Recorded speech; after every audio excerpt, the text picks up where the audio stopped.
chez vous un produit que peu de gens connaissent. Oui, le pan masala. Ça, une petite épice digestive indienne. Ça se mange en fin de repas pour aider à digérer. Ça vient d'où ça? Pardon? Ça vient d'où? D'Inde. C'est un petit mélange traditionnel indien qui se sert en fin de repas pour aider à la digestion. C'est des graines de fenouil, d'anis, de menthe et de réglisse avec un petit enrobage sucre. Et ça aide à pas avoir de ballonnement, à digérer, à se débarrasser des toxines. D'accord. Et ça marche? Et ça marche.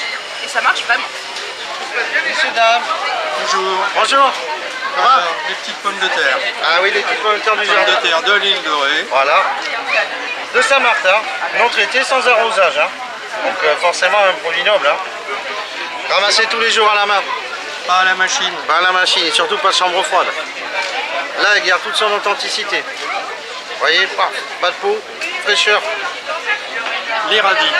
Les On radis, pourrait croire pareil. que c'est des radis traditionnels, ça ressemble à un radis, ressemble à un radis. Ah voilà, un vrai radis, un radis Sauf de terre. que- Hein. Ils sont très très bons. Bon, en ce moment avec les chaleurs, ils piquent un tout petit peu, mais habituellement, bon, ben, c'est Radis du parfait. jardin. Voilà, radis du jardin avec les chaleurs, bon, ben voilà. Bon, les premières cerises. Les premières cerises, ouais, les Bigarro, hein. Vieille variété, hein. On n'en trouve plus beaucoup, on plante plus ces arbres-là, c'est que des arbres de cerises rouges maintenant. Ça, c'est les variétés des grands-parents. On trouvait dans les arbres des grands-parents.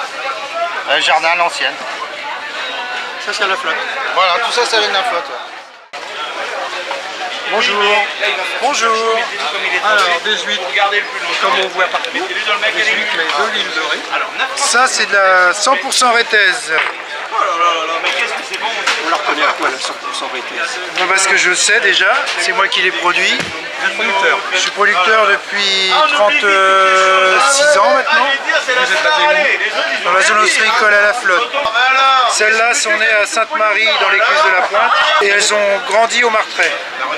Pour moi qui suis, bon, j'aime bien les huîtres, mais je me suis toujours posé la question, quelle différence dans l'appellation entre une huître grasse et une laiteuse?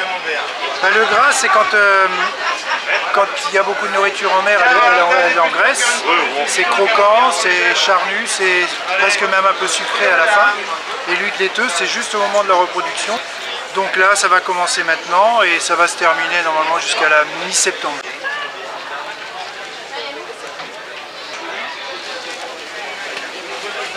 Alors vous allez assister à la toute première. Alors, je vais assister à la première...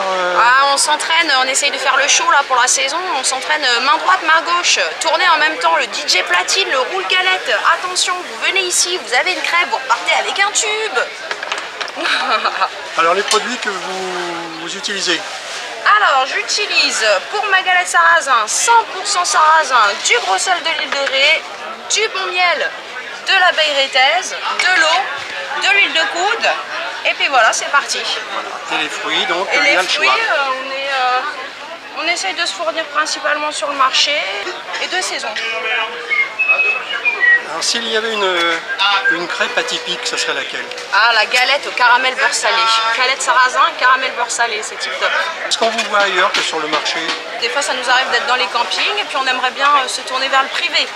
Venir un petit peu plus chez Ouais, les gens. c'est sympa, ça, bonne idée. Voilà. Merci. Je vous en prie.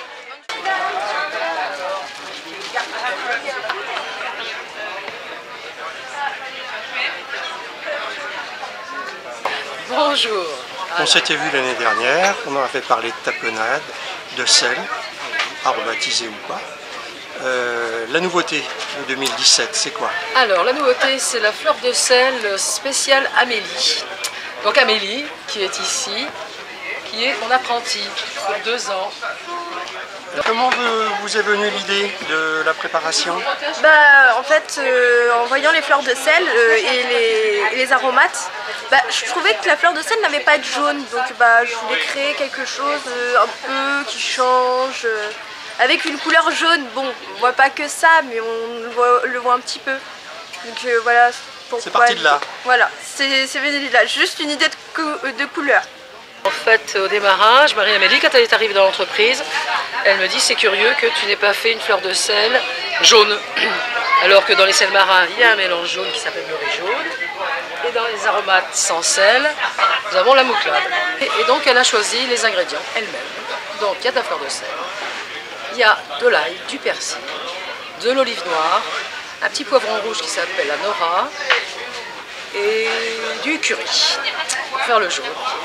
Et alors il a un parfum extraordinaire et il a déjà beaucoup de succès. Et je pense qu'il va un jour détrôner ma fameuse persillade qui est célèbre et qui voyage dans le monde entier. Voilà. Tu connais déjà. Bon, on peut mettre ça avec quoi?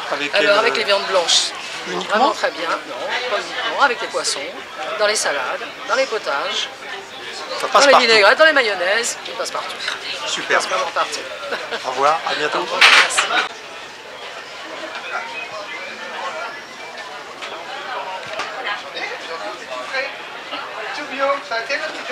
Bonjour Philippe. Bonjour Alain. Alors, quelles sont les nouveautés 2017? Alors les nouveautés 2017, j'ai fait un peu de fruits, un peu plus que d'habitude. J'ai de la quetch, banane rhum, griotte amande, mûre, poire amande. Toujours fait maison? Toujours fait maison, oui bien sûr, hein, c'est tout moi qui fabrique. Hein.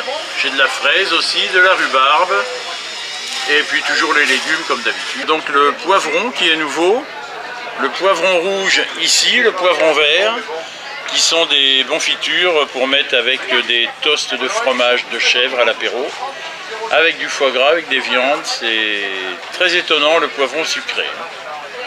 Je me dirige du côté des bouteilles. Les bouteilles. Qu'est-ce qu'on aperçoit ici? Voilà, donc là le cognac rhume, Ouais. qui est un apéritif qui fait 30 degrés, hein, qu'on dilue souvent avec du Schweppes ou du pétillant, pour adoucir un peu et boire avec modération.